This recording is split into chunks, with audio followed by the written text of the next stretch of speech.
2012 when the Bruins beat Buena Vista for the state title. CJ Cannell joins us. CJ, I appreciate the time. I think our first time ever talking. Thanks for coming on the program today.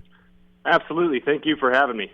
Well, we love going back and talking about some of these great moments in Western Slope High School football history, and you were part of that with that 2012 team that you helped to get to the 2A state title game. To come up with that victory against Buena Vista, huge moment for that football team that had to go through a lot of challenges that season.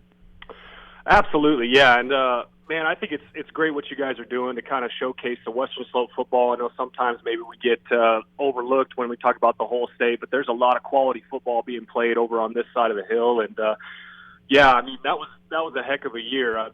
Dante Markley talked about it when you had him on the show for last week, and then Coach Milholland again, but some ups and downs and a real culture shift for Cedaredge football, and just, a really exciting thing to be a part of.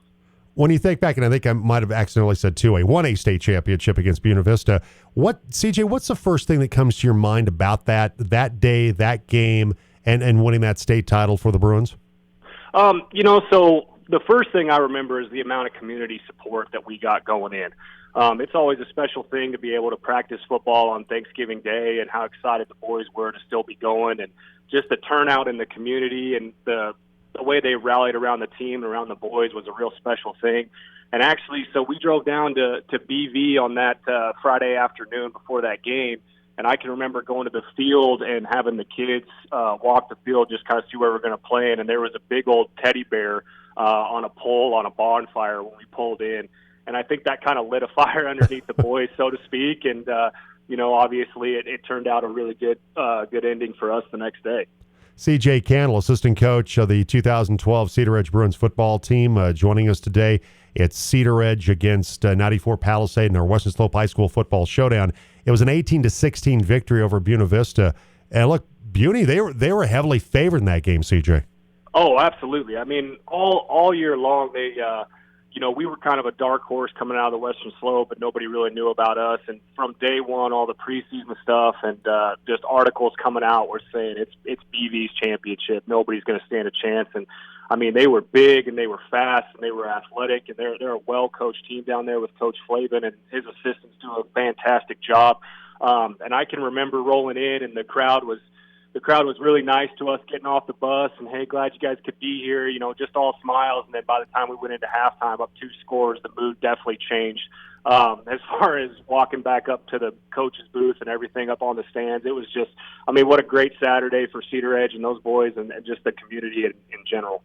CJ Cannell, a member of the coaching staff of that 2012 1A state champion Cedaredge Bruins football team, joining us today on the Team Sports Network. And Brandon Milholland had to make a decision because Dante Markley had got hurt, had a concussion, and then was cleared to play in the state title game. And Trent Walker, boy, did a great job of filling in for him at that quarterback spot. And the feeling was that Trent Walker had been the guy getting the reps, had been playing that spot, and going to find a way to use Dante, maybe playing some wide receiver. And when Dante was on, he talked about that. But Trent Walker came in and did a heck of a job in that state title game, handling the quarterback spot. Absolutely, and I think it really at any level of football, let alone 1A football, to have a backup quarterback be able to step into a semifinal game against Hotchkiss and perform the way he did, he earned the right to be the starter in that state championship game. And it was a tough break for Dante. He had been a great team captain for us, a great leader for us on both sides of the ball. He played free safety for us too, and that's another thing about that team is just the overall depth that we had from top to bottom to be able to change quarterbacks and not miss a beat, and to be able to put a kid named Peter Williamson in at free safety, and he had, just as much speed as Dante did. And it's unheard of really to see that kind of depth top to bottom. CJ Cannell with us. Reed Gates scored a touchdown in that state title game.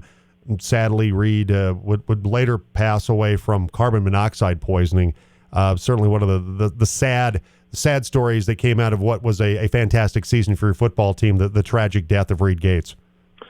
Absolutely. And, man, that was my third year being in Cedaredge, and from day one, being a young teacher at 22 years old, Reed was phenomenal to work with.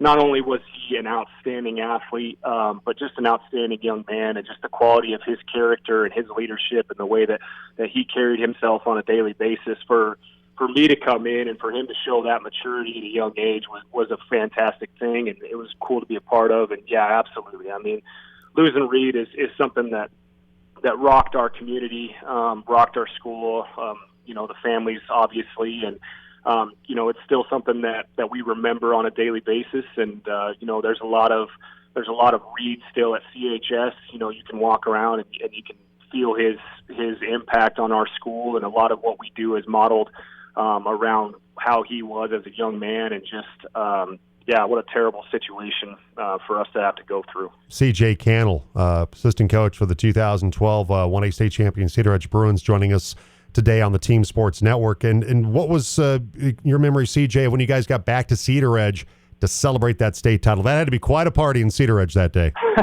Absolutely. So I think on the way down, our boys were shocked because we got a charter bus, and I don't think they had ever seen a bus before that wasn't yellow.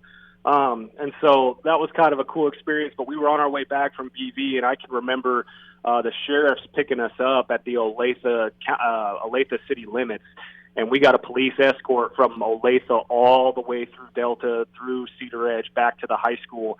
And a lot of those boys, you could still close your eyes. You could see those blinding lights going right next to the bus and whatnot. But absolutely, I mean, we came home and community support. The school was all lit up. The field was lit up. We had the big parade the following Monday where the town shut down and everybody piled into our gym. I've never seen so many people in our gym before. And just, I mean, really, what a momentous occasion to be able to celebrate all the hard work and effort from a lot of parties involved. Just celebrate the heck out of those kids.